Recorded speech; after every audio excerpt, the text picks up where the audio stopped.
You were part of the staff of the Vice President Leni Robredo. Noong Tama po. nakaraan. Tama po? Tama po.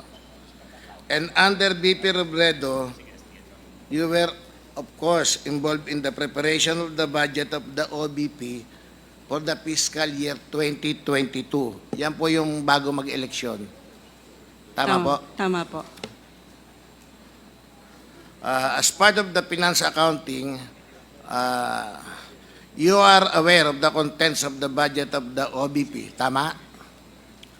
Tandaan niyo po, including 2022. Your Honor, the preparation of budget proposal is delegated to our budget officer. Anyway, ma'am, ganito po. Meron akong slide dito, Comsec, yung budget ng OBP for 2022 and 2023 because I noticed some jumps between them. Madam Bella Del Rey, okay na po kayo? Yes, Your Honor. Lang po yung ayan po, nakita nyo? We can observe po na may significant jumps from line item appropriation between for the year 2022 saka yung 2023 for the OBP.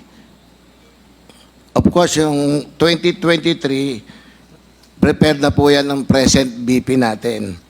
As the Chief Accountant, would it be fair to say na nagkamali ang OBP nung panahon ni BP Robredo when it prepared the budget for fiscal year 2022? Kaya mukhang maliit, ma'am, yung budget nila ng 2022. Miss Bella Del Rey. Tingin nyo nagkamali ang Office of the Vice President, si Vice President Leni Robredo noon? 2022 po. Maliit yung nila, yung budget nila noon. No, Your Honor. Tama po yun. Tama po. At it was stated po in the GAA of 2022.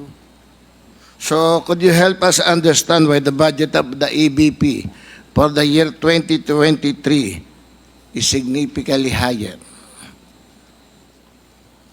Yes po, Your Honor. Malaki po yung difference. Ma'am, I'm looking at the notes to yung financial statement po for the year December 22 of the OBP. It states here that the supplies and materials, yung nasa una po, supplies and materials expenses amounted to 53,483,463.47 for the year 2022. Habang ayon sa GAA 2022, 45,821,000 ang budget allocation ng OBP for supplies and maintenance. Clearly above the budget allocated na po ang OBP for 2022. Tama po, lumagpas to sa budget allocation. Tama po, Your Honor. Per Ito ma'am GAA. yung kalahati na po siya na no? June 30, July 1. Yes, sir. Mr. Chair, for everyone's guidance, under Note 18 of the Notes to Financial Statement, supply and materials expenses consist of office supply expenses, katulad ng mga folder, paper, ball pens, stapler, tama po? Welfare goods expenses, ang kasama dito ay mga ayuda o relief goods katulad ng bigas, delata at tubig. Drugs and medicine expenses. Ito ay ang mga gamot at vitamins na dinistribute sa Bayanihan e-Consulta, pati rin sa Swab Cab and Vaccine Express sa mga taong na-expose sa COVID-19. Medical, dental, and laboratory supply expenses. Ito naman ay ang mga personal protective equipment o PPE na ginamit natin at pinamigay noong COVID-19.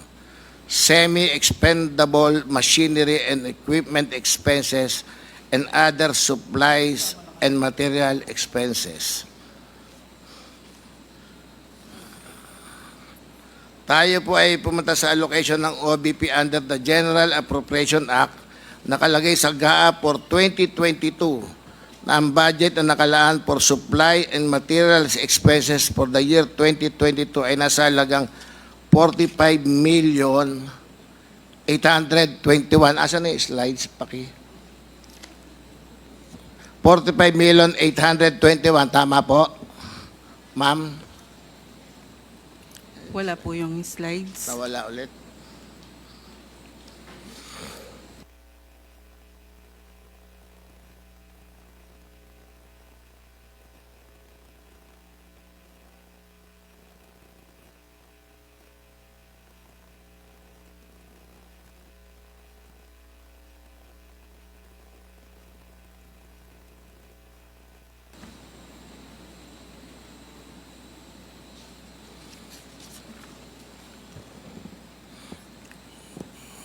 Yung unang slide.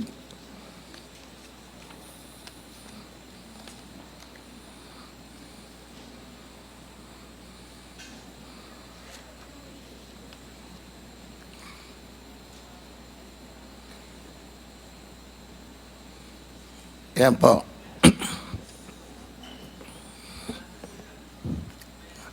Ayan na, ma'am.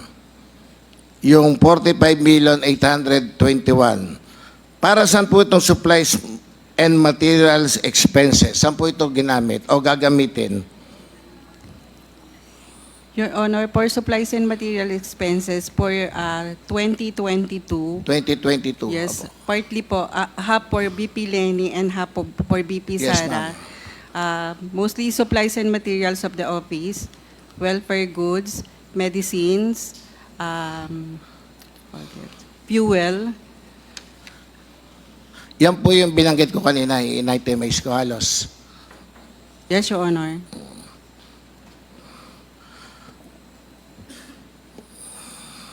Kapag tinignan mo yung GAA o yung General Appropriation Act for 2023 naman, ma'am, ang nakalaan na budget for supplies and material expenses for the year 2023 ay nasa halagang 272,230,000. Tama po ba yun?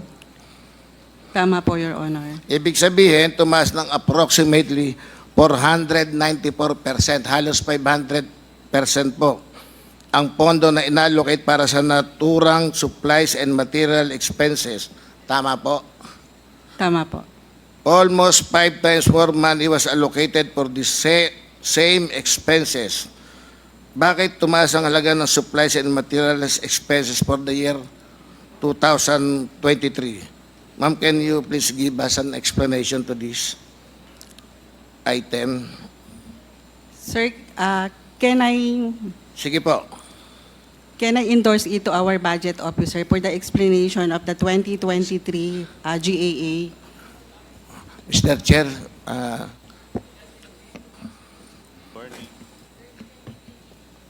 I think Mr. Kelvin, you're recognized. Thank you, Mr. Chair.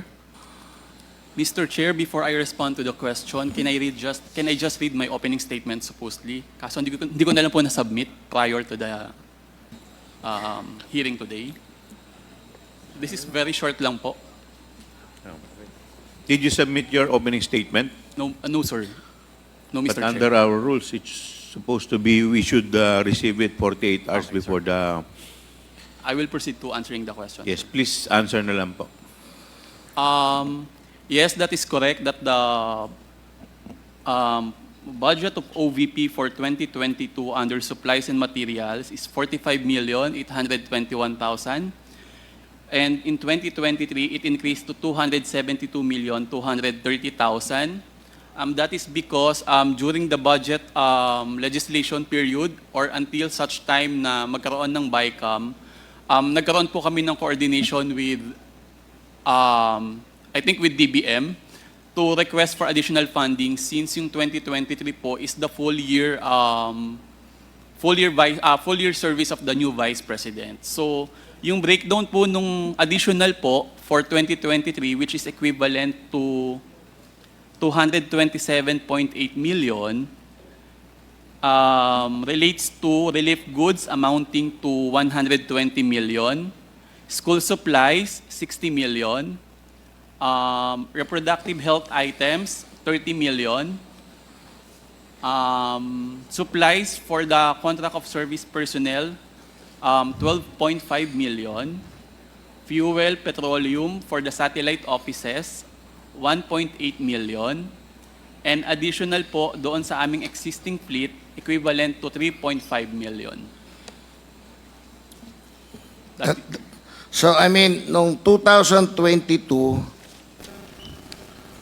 45,821,000 ang supply and materials expenses ng OBP. Yes, Mr. Chair. Ang nagamit is 53,483,463.47. Based on the COA report, but I have different data po, sir, because I am... Sige, sir. Anyway, pagdating ng 2023, ang nirequest nyo na is 272,230,000. So, hindi naman siguro to pwedeng i-attribute sa inflation, di po ba? Yes, sir. Yes, Mr. Chair, that's correct. Sige, so kay Ms. Villa del Rey po ulit. May bago bang empleyadong hinerang OBP